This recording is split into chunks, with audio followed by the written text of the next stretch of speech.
Hi everyone, happy Saturday. I hope you can't hear my dog snoring in the background, but if you do, just know that's it. And welcome back to another Clues by Sam. I hope you all are doing great. I want to thank Jay from yesterday's comment where they said that the file was for the person to break out of jail, and it made me realize that it's a nail file, like, or not necessarily a nail file, but probably a nail file because it is inside a cake. Anyway, a file that you use to file things down. I can't believe I didn't realize that before. That was so funny. But I do know what a file is. Don't worry, I'm not that illiterate. And we are gonna play a hard Clues by Sam today, so very exciting. If you don't know what the game is, it is a daily puzzle, and in it there are 20 people. Each of them is either a criminal or an innocent, and you gotta figure out what they are using the clues that they give you. We do this every day here on the channel, and it ranges in difficulty from easy to evil along the week. So I'm gonna start mine right now and explain my logic as I go if you wanna follow along. Let's go. We start with Wally telling us that both criminals in row 5 are connected. So, Wally is in row 5, but he's not a criminal. So, the two criminals that are in that row have to be connected, and they couldn't involve Vera. Because if Vera were to be a criminal, she wouldn't be connected to the second criminal in row 5. So, we know that both Xia and Ziad are criminals, and that makes Vera an innocent. And we get 3 new clues. Now, Cia says that exactly 2 of the 4 criminals neighboring Stella are in row 3. So Stella has 3 people neighboring her in row 3. 2 of those 3 are criminals. And there's 4 criminals neighboring Stella. So 2 of them in row 3. One of them is Cia herself. So the 4th person has to either be Ruby or Tyler. And that's all for that clue. See, it says that only one of the 2 criminals neighboring Frank is Chloe's neighbor. So Frank and Chloe share 2 people as neighbors. Only one of them is a criminal. That's the first part of the clue. So let's put them as opposites here. And there's 2 criminals neighboring Frank total. So Frank has 5 people neighboring him here. So what do we get from that clue, considering that Stella has 2 criminals neighboring her in row 3? At least one of the criminals that neighbors her is gonna have to be neighboring Frank, right? And we know that only one of them is, actually, because if both Nicole and OC, who are neighboring Stella and could be criminals, were criminals, then Frank would have more criminals than he should. We know that he has only 2 total from Ziad's clue. So we know that Nicole and OC have to be one a criminal and the other one an innocent, because Stella needs 2 innocents in row 3 neighboring her. And Peter has to be the second innocent because we need one of those. We're talking about criminals. So roll back a couple phrases. Stella needs 2 criminals neighboring her in row 3, and one of them is going to be shared with Frank. But she needs a second one who couldn't be shared with Frank, otherwise Frank would have too many criminals. And that has to be Peter, the only one that isn't shared by Frank and Stella. So Peter is a criminal, and we know these 2 are opposites. And since now we know where 2 of Frank's total 2 criminals are, we know that Amy is not one of those, so she's an innocent. Okay, so that was a lot of information from Ziad's clue. Vera's clue now says that row 1 is the only row with exactly 1 criminal. Okay, let's leave it at that for now. Peter says that only one of the 4 criminals neighboring Gladys is in row 1. So Gladys needs a criminal neighboring her in row 1, and that can only be Bunty or Chloe. New names today, a lot of them. Amy says that there's an odd number of criminals in column B. So we know there's 1 criminal here in column B who's either going to be Bunty or Gladys. That means that either both Elsie and Stella are criminals, so we can keep having an odd number, that's 3, or both of them are innocents. I wish I had a way to tag them as same, but I don't yet. So we're gonna leave it at that.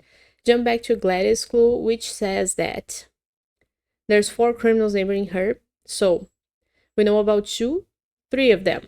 Peter is one. We're gonna have a second one who's either Bunty or Chloe. We're gonna have a third one who's either Nicole or Elsie. So there's 2 more people neighboring Gladys. One of them is Frank, the other one is Kay. And among those 2, there has to be 1 criminal, so that they make 4 criminals total neighboring Gladys, right? Now, another thing. We know that Vera says that row 1 is the only row with 1 criminal, and there is going to be 1 criminal here for sure who's either Bunty or Chloe, so nobody else in that row is a criminal. That makes Dennis an innocent. Now Dennis says there are more criminals in row 3 than row 5. Row 5 has 2 criminals, so there has to be 3 in row 3. And we know there's 2 so far. There's Peter, that's 1. There's a second one who's either going to be Nicole or Elsie, so the third one can only be Kita. We don't need Dennis' clue anymore. Kita now says there's an odd number of criminals neighboring Amy. So we know that Amy has 1 criminal neighboring her here in column B. And to keep an odd number, she couldn't have any more because she only has 3 people neighboring her total. So Frank couldn't be a criminal, otherwise she would have 2 criminals, and 2 is an even number. So Frank is an innocent, and that makes Kay a criminal now because of Gladys. Now I don't need Kita's clue anymore. These 2 didn't affect anybody else, right? Frank says there's an odd number of criminals neighboring Chloe. So Chloe has Kay as a criminal neighbor, and she's gonna have a second criminal neighbor here in column B who's either Bunty or Gladys. That's 2. 2 is an even number, so we need a third person to be a criminal neighboring her. That has to be Mark. And we don't need Frank's clue anymore. Kay says that only 1 column has exactly 1 innocent. We don't know what column that is yet. Mark says that Peter and Sia have 2 innocent neighbors in common. So they have 3 people neighboring them in common, and 2 of them are innocents, right? So, could both Stella and Umer be innocents? Nope. Why? Because even though that makes Peter and Sia, if Tyler is a criminal, it makes Peter and Sia both have 2 innocent neighbors in common. Now we know that because Tyler is a criminal, that will make Ruby an innocent. Row 4 has only 1 criminal. And Vera says that row 1 is the only row with 1 criminal, so that wouldn't work. We need Tyler to be one of the 2 innocents shared by Sia and Peter, so that row 4 is able to have 2 criminals, right? So Tyler is an innocent then, and that makes Ruby a criminal. And we know now that Stella and Umer are opposites because there's only 2 innocents shared by Peter and Sia. So the second one is going to be here and the other one is going to be a criminal. Now we don't need Vera's clue anymore because every row has at least 2 criminals except for row 1.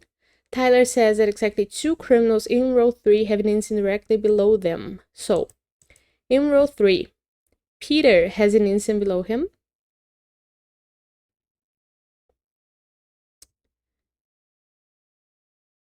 We need, and we're talking about criminals, right?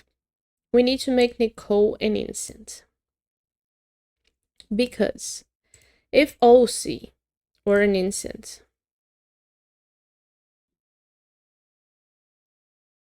or am I thinking about this backwards? Let's think. Exactly 2 criminals in row 3 have an innocent directly below them. So, one of them is Peter. If Kita has an innocent below her, that will make Stella a criminal. And now we have 2 criminals with innocents below them in row 3.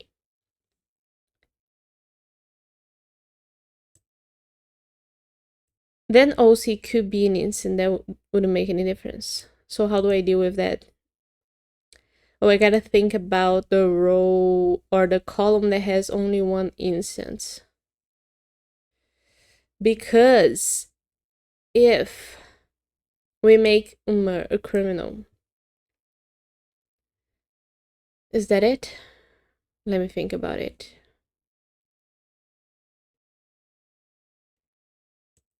Let me think about it. Because we know that OC and Stella are the same. So that's one more thing that would be good to have tags for. Because I forgot about that completely. But now I remember OC and Stella are the same because Amy is saying that there's an odd number of criminals in column B. So no, we couldn't make OC a criminal with Stella being an innocent. If OC is a criminal, Stella is a criminal as well. It's important to remember. Sometimes you gotta go back and look at the clues because you may forget something.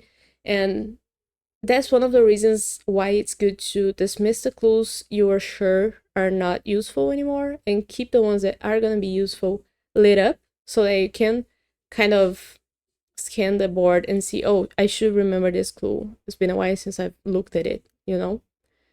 So if we make Stella a criminal, that will make OC a criminal and Umar an innocent. And now we have Kita as the second criminal in row 3 that has an innocent below them. But if it were the opposite scenario, if OC was an innocent, that would make Stella an innocent, and now we have no second criminal in row 3 with an innocent below them. So we know for sure that OC is a criminal. And Stella is a criminal then, which makes Nicole an innocent, and Stella being a criminal makes Umar an innocent. Nice. So now we have a lot of people solved, and we have the information that column D is not a single column with one innocent. Who's talking about that? Okay. Only one column has exactly one innocent, and that's not column D. It's not column A, obviously. It could be column C. It could not be column B, because column B is for sure gonna have a second innocent here who's either Bunty or Gladys. There's no way for column B to be that column. So we know that column C is a column with only one innocent, which makes us sure that Chloe is not an innocent, and that makes Bunty an innocent and Gladys a criminal, and we are done the puzzle. Okay, very nice. Good. Good time as well. Only a third of the people with a perfect solve. Interesting. I like it. Enjoyed it a lot. I hope you enjoyed the video as well. Let me know if it was really hard for you.